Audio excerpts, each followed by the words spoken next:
Non l'ho mai fatta.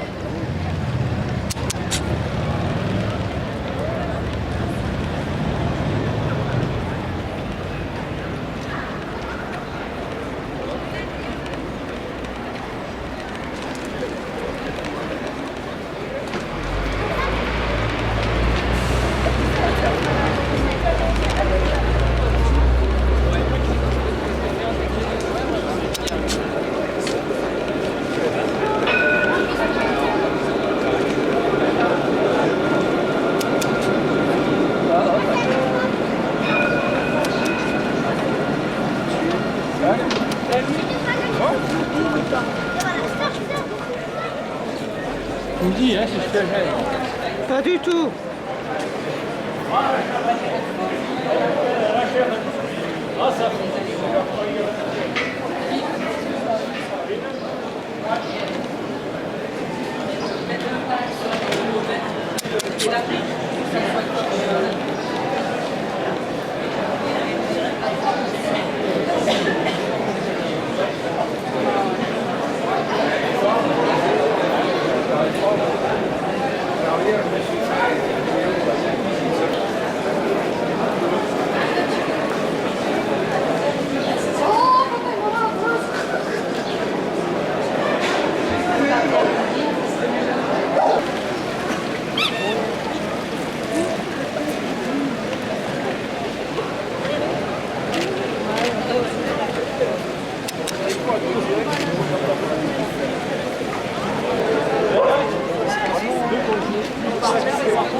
Merci à tous d'être venus, compagnons de lutte ou simples individus.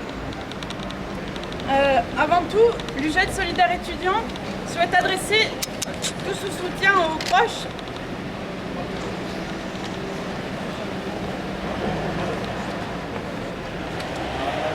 Avant tout, l'UJED Solidaire Étudiant souhaite adresser tout son soutien aux proches, à la famille et aux camarades de Clément 19 ans, décédé aujourd'hui des suites de ses blessures à l'hôpital de la Pitié-Salpêtrière.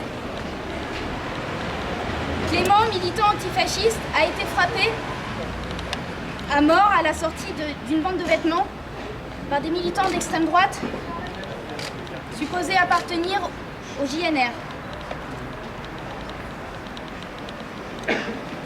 Cette agression s'inscrit dans un contexte de la montée de l'extrême droite, dû certes à un contexte économique difficile, mais aussi et surtout à la banalisation des propos racistes, haineux et xénophobes, médiatisés massivement lors de ce soi-disant débat sur le mariage pour tous. Laisser la parole aux intégristes de tous bords, à la réaction et au fascisme et à l'extrême droite, a permis à l'extrême droite non seulement de s'unir, mais de s'afficher et de massifier ses rangs et de ne plus passer de ne plus passer dans la conscience collective comme des dangereux jusqu'au boutistes, mais de simples gardiens de la bonne morale.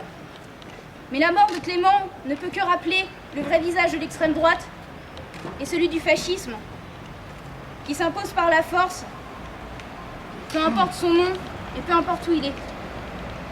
À l'heure qu'il est, 4 personnes sont en garde à vue, toutes plus ou moins proches de ce qu'on appelle la troisième voie.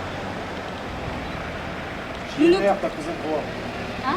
Les JNR, pas troisième voie, c'est pas... Autant pour moi. Désolée. Nous ne pouvons qu'espérer que l'enquête aboutisse, bien que cela n'efface pas la douleur et ne rende pas justice aux nombreux militants victimes d'agressions régulièrement. Ne laissons pas l'extrême droite parler d'une action isolée. À Lyon, à Angers, à Lille, les agressions ne sont pas rares. Elles ciblent des individus pour leurs origines, leur genre, leur confession, leur sexualité ou encore leurs opinions politiques. La peur doit changer de camp, mais il ne s'agit pas d'une vendetta. Ces gens sont armés, entraînés et organisés. Le meilleur moyen pour s'en défendre ne sera jamais de vivre caché, mais de s'organiser, peu importe sa couleur politique. Pas de quartier pour les fachos, et pas de fachos dans nos quartiers.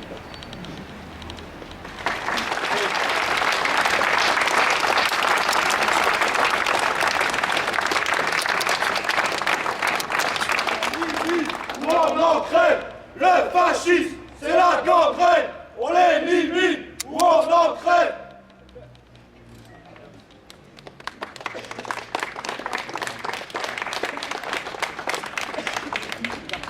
C'est un camarade que j'ai connu, avec qui j'ai lutté, avec qui j'ai fait avec des concerts. Il a été assassiné parce que c'est pas une agression, c'est pas une baston entre gangs comme essaient de faire passer les médias ou comme on essaie de faire passer certains partis politiques ou autres. C'est une personne comme vous et nous, comme moi et vous. C'est-à-dire que ce qui est arrivé à Clément peut nous arriver à tous. C'est-à-dire en sortant d'un magasin, en sortant d'un bistrot, d'un bar, même se baladant dans la rue, on peut se faire assassiner en France.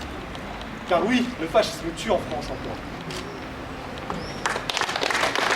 Je veux vous remercier pour tous ses amis, sa famille, ses camarades parisiens et autres. Merci à vous.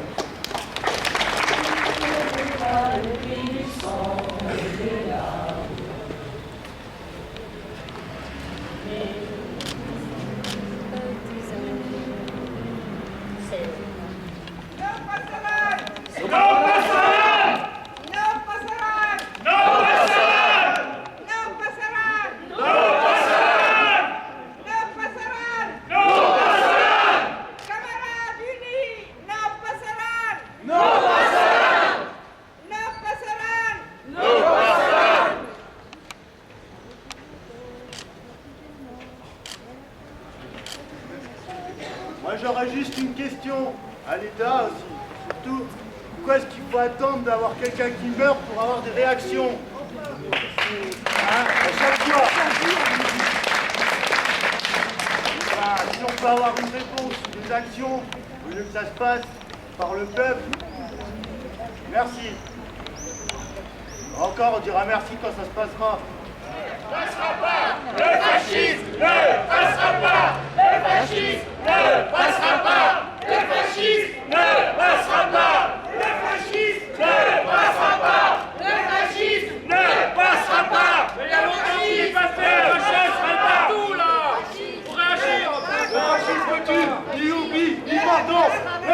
fascisme tue, ni oubli, ni pardon. Le fascisme tue, ni oubli, ni pardon. Le fascisme tue.